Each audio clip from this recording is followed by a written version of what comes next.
Hey you guys, it's Watcher Ralph, and I'm here with my sister Christabel, and we're about to get into the spoiler review of the classic movie Blade Runner, which came out, of course, in 1982, at least the original. And to me, this movie is obviously one of Ridley Scott's best movies of all time, clearly. Even though, you know, it's more of a cult classic rather than anything. I mean, she absolutely loves this movie. This is probably one of her favorite movies of all time. It is my favorite movie of all time. It's actually my favorite Ridley Scott movie.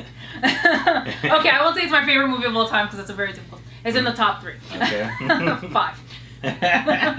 No, I just absolutely love this film. You know, I love classic noir films, and you know, this is a neo-noir science fiction film. How can I resist? I love sci-fi and fantasy.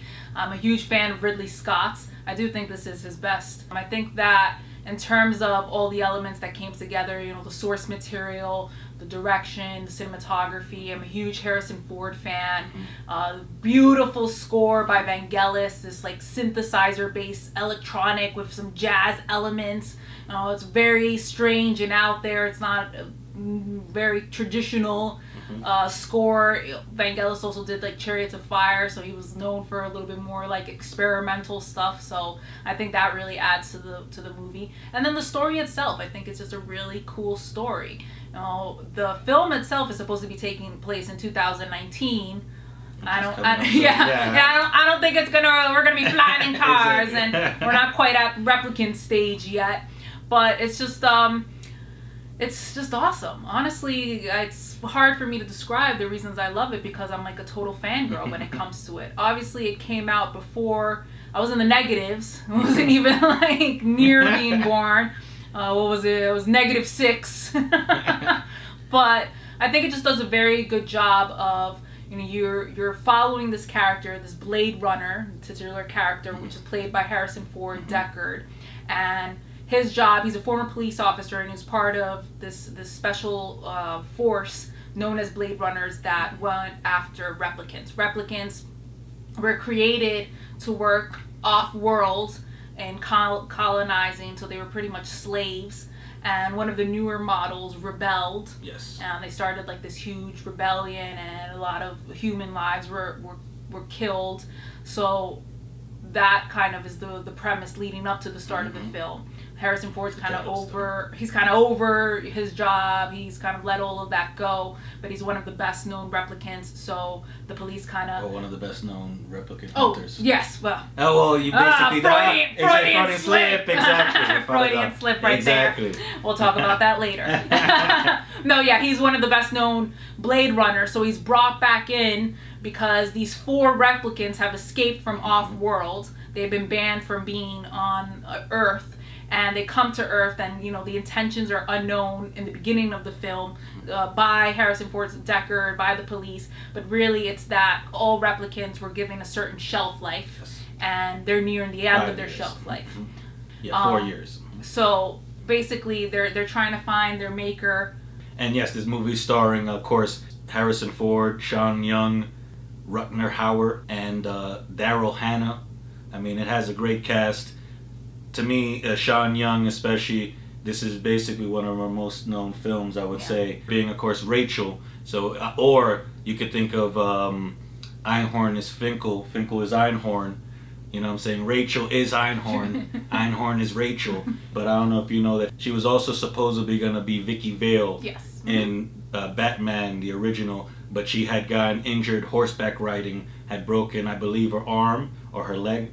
And obviously the role went to Kim Basinger, which I'll admit, my childhood would have been completely different. Because I'll admit, Sean Young is beautiful, but I remember when I saw Vicky Vale being Kim Basinger, you know, it blew me away. But to be honest, I'll admit that Sean Young feels a little bit more appropriate for especially a Tim Burton movie. Yes. You know, that style that she brings to this movie, of course, the Blade Runner. I agree. I think Sean Young is stunning. And I think that appeal that she brings to this role, you know, especially this mystery, given that she's unaware that she's a replicant when her character is introduced. So there's also this hurt and this betrayal, and we're seeing all of that. She's processing all that against Deckard's kind of like nonchalant, like I don't give an F. I think it works really well. And then there's that sexual tension which builds up into this romance, which is also a big component of the film, because we're playing that against these replicants, again, these non-humans. And you know, at the end of the day, what we see is that they are more human than some humans themselves. Exactly. And that's another piece of why I love this film so much, is that you're slowly growing to see that, and you're respecting that more and more. You know, we're nearing the end of the third act, and Harrison Ford, I mean, should have died like 40 times already in this film, and he's about to die, and Roy Batty saves him. He has absolutely no reason to save him, really, when you look at it. He has no reason. He knows he's gonna die. He wanted to extend his life. He was unable to, and he knows he has these final moments, and he chooses to save him. And that soliloquy, which like gives me goosebumps, and a great part of which was ad-libbed by Rutger Hauer right before they shot that scene, is just a testament to how human in fact he was, and all these experiences that he had in his short time, and how quickly they're going to be forgotten, and how he will have no legacy. And he's pretty much just bearing all this to Harrison Ford's Deckard, knowing these are his last moments. And it clearly penetrates, it clearly gets to Harrison Ford. He acknowledges like what has just happened, this experience, and how close he was to death, and kind of makes him rethink, you know, who he is, which goes back to my Freudian slip of, you know, one of the biggest changes from the original theatrical release to the final cut, which was released the 25th year anniversary in 2007, is the fact that Ridley Scott very heavily implies that he himself is a replicant. You know, some of the scenes that were added are things that he's dreaming, including a unicorn, and it's kind of thrown in there, not kind of, it's thrown in there by Edward James Olmos' character, that these are implants. And just in terms of the eyes being such a pivotal part of, you know, what the eyes symbolize for people, the soul and whatnot, and like replicants, something that's noticeable for them and telling that they're replicants is that when you look at their eyes, there's a difference between human eyes, and they show that in the final cut with Deckard's character. So it's just these small little things that are really hinting at strongly that he himself is a replicant.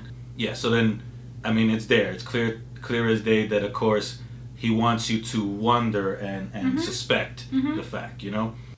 But getting back to the scene with Roy Batty. So yeah, that's deep.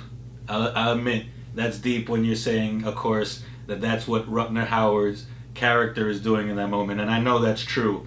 But, I've heard the complaints, and I understand the other side of the argument that Deckard is the luckiest character in the world. Just like you said, he survives. You said it yourself, he should have died 40,000 times prior to this scene. And trust me, if he was in an RPG game, his luck level would be to the top. Because no matter what, he survived every scenario, whether it was... See? I could feel the burning eyes. Any scene, I mean, for one thing, you know, he's about to die from Lenny, and obviously someone saves him. Daryl Hannah is choosing to play with him and toy with him by flipping and flipping and flipping, and he gets the opportunity to take her out. And of course, oh, what a man! Oh, he's no misogyny involved at all when he's chasing a female who's running away and he shoots her in the back. I mean, yeah, this is one of the greatest protagonists of all time. But anyway, so yeah, he survives over and over, and I'm like, okay, he's getting beaten, and of course, like you're saying, it is deep. I do acknowledge that moment, but most people see it as, okay, even in that moment, he could have killed him. And of course, this is the moment where, you know, he decides to acknowledge his humanity rather than doing what he had intended the entire scene. So to me, again, high luck level. I mean, it's incredible. What? It's just, he's badass. He's badass that can win any fight. He's actually what I would say, again, this is also one of my favorite movies, which most people would go, are you serious? Timothy Dalton, to me, is one of my favorite Bonds. And it reminds me of that. When I watch this movie, I go, he's a great Bond. Deckard is a great character, but oh my God, he's getting beat up left and right. For being one of the greatest Blade Runners. I mean, I guess It just happens to be about that he could find people, or people come after him. No. Because that's what happens in this movie. He's really good at identifying them in the boy comic. Yes. You know, usually and that's you about do it. it in a few questions. And that's about No, it. that's not about it. He's great all around. You see, he has this photo and he's able to zoom it in a billion times. He knows how to say 93.4 to 97.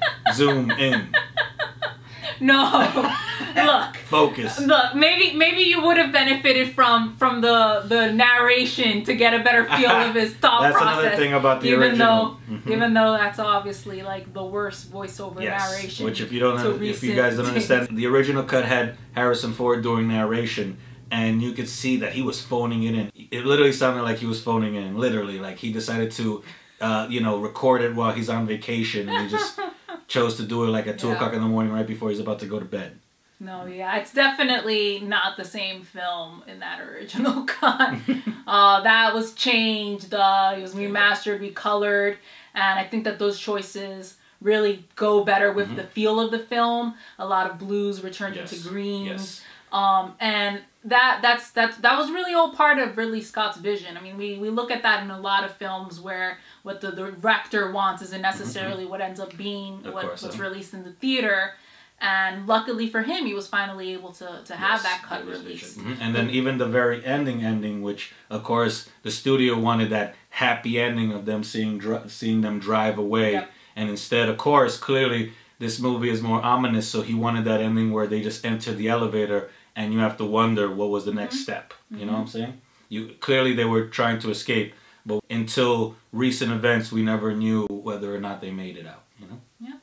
No, it's beautiful. It's fantastic. It's the greatness. It's the greatness. I mean, Harrison Ford obviously mastered this type of role, being a nonchalant participant, a reluctant hero. And even that moment with him and Sean Young, like we say about the romance, most people have jokes on that love scene because he's a little aggressive there. But to me, it makes sense because it's more about the fact that she's lost faith in her own decision. She doesn't even know whether or not she has control over, whatever she wants to do. And he's clearly trying to tell her, just repeat exactly what I know you desire. You know what I'm saying? And I know. Complaints of it being a little rapey. But exactly, a little. It's not. I disagree with that. It's perfection. Perfection. Yeah. Top three. So yeah. After that, we're going to go into rating this film, but clearly you know where we place this movie. Top 3 for her. And, Top 5. Okay. It's undecided, I don't know. Exactly. Somewhere around there. I mean, I praise this movie, but, I don't put it that high on the list. But I will rate this movie right now. And since, of course, I'm comparing it to all the movies that have ever come out. And to me, this is one of the best sci-fis of all time. So that's why I give it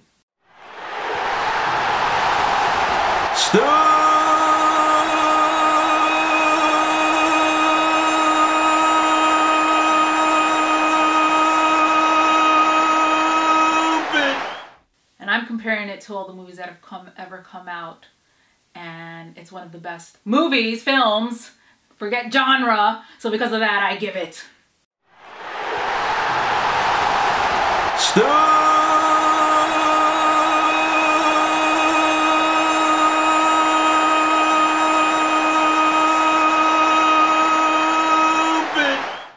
So there you go. I hope you guys enjoyed the review. You could also check out the spoiler review of Blade Runner 2049, which, trust me, we have an opinion on that. So check that out. I'd like to thank my sister Christabel for joining us here. Leave your comments down below. Tell me what you think about the movie. Tell me, did it get a little aggressive? Is he Timothy Dalton Bond? Tell me what you think. So for now, you guys could share, like, and subscribe. Now you could also check out my other reviews by clicking right here. You can check out the podcast by clicking down here. And you can subscribe by clicking in this area. So, till we see you guys again, goodbye. I'll see you guys.